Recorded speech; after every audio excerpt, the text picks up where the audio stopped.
Amis, bonjour. AOP, soyez bénis chez vous à la maison. Je rends grâce à Dieu, le Père, pour sa protection qu'il vous accorde chaque jour et qu'il m'accorde aussi. Pendant que le monde entier, plus de la moitié des personnes à travers le monde, se trouvent en confinement à cause de la pandémie de Covid-19, la plupart d'élèves dans notre pays se demandent si cette année ne sera pas une année blanche. Et le diable vous a plongé dans la peur, l'inquiétude de ne pas encore vous retrouver dans la même promotion l'année prochaine. Mais je vous dis que Dieu est au contrôle de tout, parce qu'il est le maître de temps et de circonstances. Nous allons voir dans la parole de Dieu un homme qui s'est retrouvé en prison et qu'est-ce qui lui est arrivé. Pendant que les disciples étaient préoccupés pour envoyer les secours aux disciples de Judée, à Jérusalem, Hérode se met à maltraiter quelques membres de l'Église. Il va s'en prendre aux dirigeants de l'Église. Nous sommes dans le livre des Actes des Apôtres, chapitre 12, versets 1 à 19. Notre thème, c'est Dieu délivre. C'est-à-dire Dieu est celui qui nous délivre. Hérode se met à maltraiter l'Église. Il va faire mourir Jacques. Les Juifs sont contre la nouvelle doctrine qui vient de naître. Ils sont contre le chrétien. Alors, ils se réjouissent. Ils sont très contents parce qu'Hérode est en train de maltraiter les dirigeants de l'Église. Mon ami, laisse-moi te dire qu'il y a des gens dans ce monde qui sont contents lorsque toi, tu te retrouves dans les difficultés. Ils veulent te voir souffrir et ils se réjouissent à cause de ta souffrance. Mais toi, en tant qu'enfant de Dieu, ne te moque pas de la personne qui souffre. Ne te réjouis pas lorsque ton frère passe des moments difficiles. Mais au contraire, tu dois te mettre à prier pour lui. Parce que se moquer de la personne qui souffre, c'est un péché. Et Dieu n'aime pas le péché. Le péché, c'est quoi? Le péché, c'est ce que tu penses, ce que tu dis, ce que tu fais qui ne plaît pas à Dieu. Ou ce que tu ne fais pas, mais Dieu veut que tu le fasses. Par exemple, la désobéissance aux parents. Pendant ces moments de confinement, vous passez beaucoup de temps avec le parent. Donc, ils sont obligés de vous envoyer à tout moment. Même si on t'envoyait plus de 5 fois le même jour, il ne faut pas te fâcher. Parce que la parole de Dieu nous demande d'obéir aux parents selon le Seigneur. Exemple aussi, griffer ses amis. Tu es là en train de jouer avec tes amis. Tu prends une pierre, tu jettes sur ton ami. Dieu n'aime pas. Si tu es en train de faire ces choses, il faut arrêter parce que Dieu n'aime pas. Hérode, voyant que les Juifs étaient contents, il va encore prendre Pierre, il va le jeter en prison. Il le jette en prison et il le place sous la garde de 4 groupes composés de 4 soldats chacun. Ce qui fait à peu près 16 soldats. Imagine-toi mon ami, pour une seule personne qui n'a rien fait, parce qu'on veut seulement plaire aux Juifs, on va le mettre en prison sous la garde de 4 groupes composés de 4 soldats. Ce qui nous donne 16 soldats. Au moment où Pierre est en prison, l'Église est en train d'intercéder en faveur de Pierre. Ça, c'est un bon exemple. Toi aussi, c'est ce que tu dois faire. Tu dois te mettre à prier pour ton frère. Tu dois te mettre à prier pour les autres. Au moment où le monde est troublé, le monde est agité à cause de la pandémie de Covid-19, toi en tant qu'enfant de Dieu à la maison, mets-toi en train de prier en faveur du monde. Prie aussi pour ceux qui sont malades, dans les hôpitaux, à la maison, qui sont contaminés. Ils ont peur d'aller se faire examiner. Continue à prier pour ces gens pour que le sang de Jésus fasse quelque chose dans leur vie. Pierre en prison, il est enchaîné de 2 chaînes et il dort entre 2 soldats qui les gardent, enchaîné et gardé encore par 2 soldats. Mais Pierre est en train de dormir. Pourquoi il dort? Parce qu'il a confiance en son Dieu.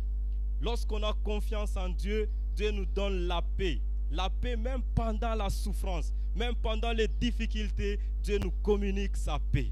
Voilà pourquoi, en tant qu'enfants de Dieu, nous devons apprendre à placer notre confiance en Dieu. Il est en prison, il dort entre deux soldats. La Bible nous dit que l'ange entre dans la prison. Et lorsque l'ange entre dans la prison, il y avait beaucoup de ténèbres. Mais quand l'ange entre comme ça, la Bible nous dit qu'il y a une très grande lumière qui apparaît dans la prison. Et l'ange va toucher Pierre. Pierre, lève-toi. Pierre s'élève et toutes les chaînes tombent. Toutes les chaînes tombent. Et l'ange lui dit, mets ta ceinture, mets tes sandales, porte ton manteau. Pendant ce moment, peut-être tu es aussi enchaîné par le pouvoir de péché. Tu as essayé d'abandonner. Il y a un péché qui se répète chaque fois dans ta vie. Tu ne parviens pas. Laisse-moi te dire que le dimanche passé, nous avons célébré la Pâque. Et si Christ est mort, s'il est ressuscité, c'est à cause de tes péchés, c'est à cause de mes péchés qu'il est mort.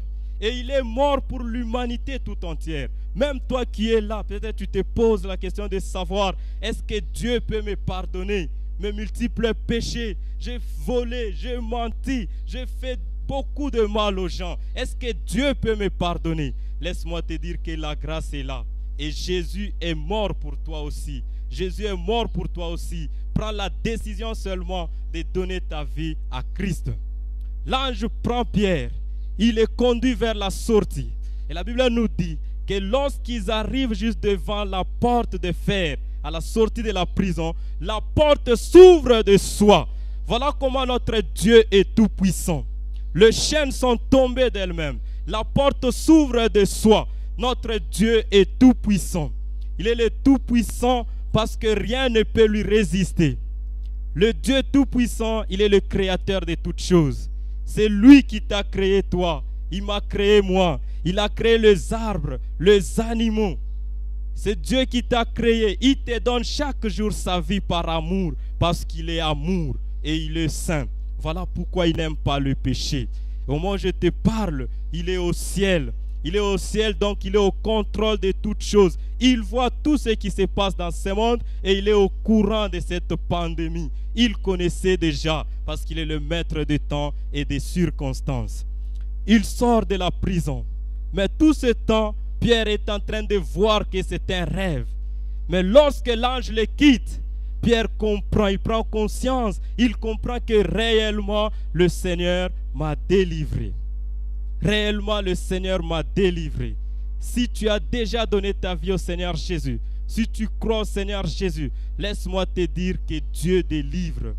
Il est capable de te délivrer, quelle que soit la situation dans laquelle tu te retrouves pendant ce moment. Dieu est capable de te délivrer. Peut-être tu es aussi parmi ces personnes-là qui se posent la question de savoir si l'année prochaine, je vais encore rentrer dans la même promotion. Parce que cette année risque de devenir une année blanche. Alors que tu as déjà payé beaucoup de frais scolaires. Tu as déjà dépensé l'énergie. Laisse-moi te dire que Dieu délivre. Mets seulement ta confiance en Dieu. Médite sa parole, comme il nous le dit. Dans Jérémie chapitre 1 verset 8. Ne les crains pas, car je suis avec toi, dit l'Éternel.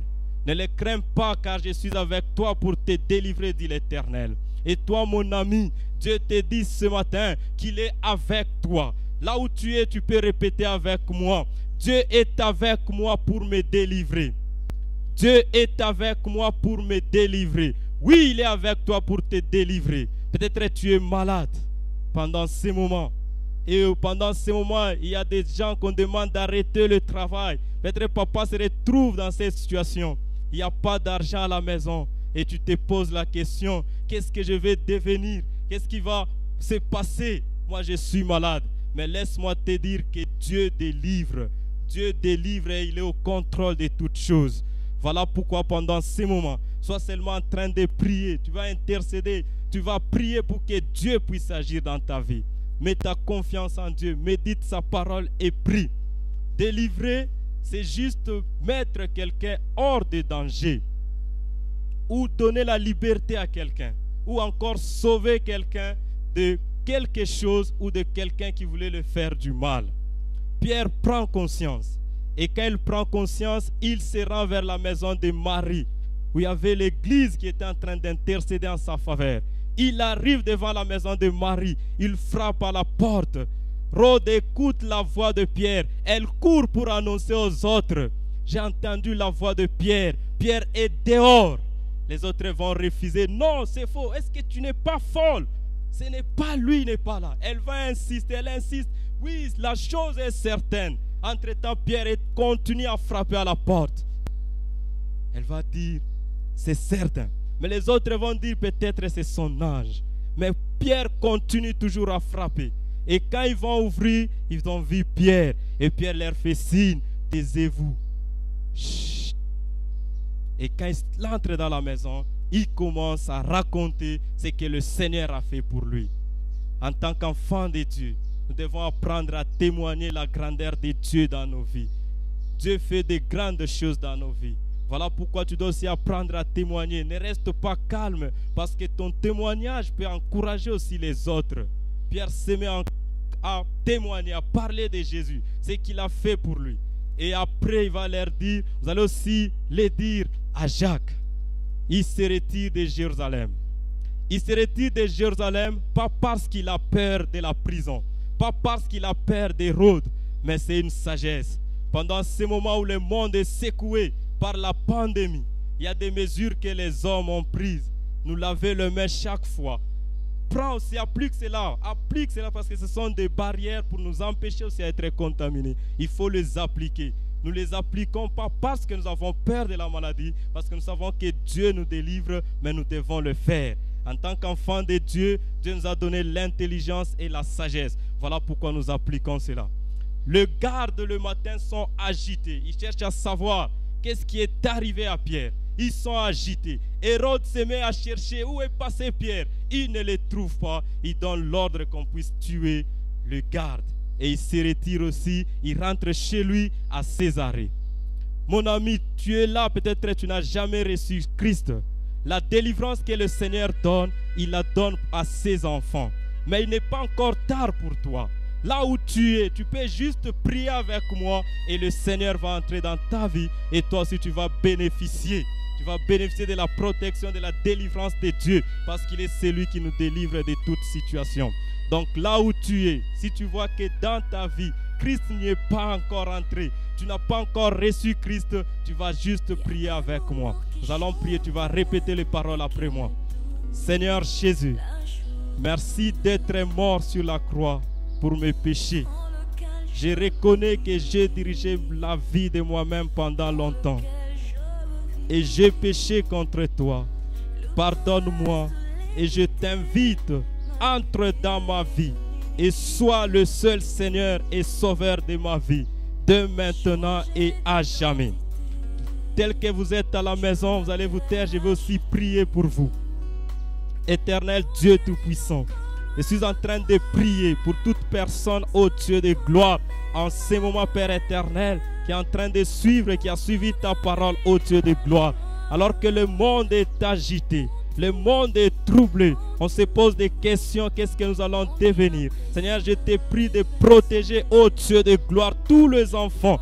Protège aussi les parents et toute leur famille contre toute intempérie spirituelle ou physique, ô Dieu de gloire. Protège le Seigneur Jésus et pourvois aux besoins. Ceux-là qui sont enchaînés, Seigneur, tu es le Dieu qui délivre. Accepte, Seigneur Jésus, de les délivrer. Je prie aussi en faveur du monde entier, Seigneur. Le monde est secoué par le ténèbre, par cette pandémie. Ô éternel Dieu Tout-Puissant, accepte maintenant d'arrêter la contamination, ô Dieu de gloire. Que le sang de Jésus visite les hôpitaux et que ton sang puisse guérir, Père éternel, ceux-là qui sont contaminés dans les hôpitaux, à la maison. Seigneur, accepte de les visiter. C'est en ton nom, Seigneur Jésus, que j'ai ainsi prié.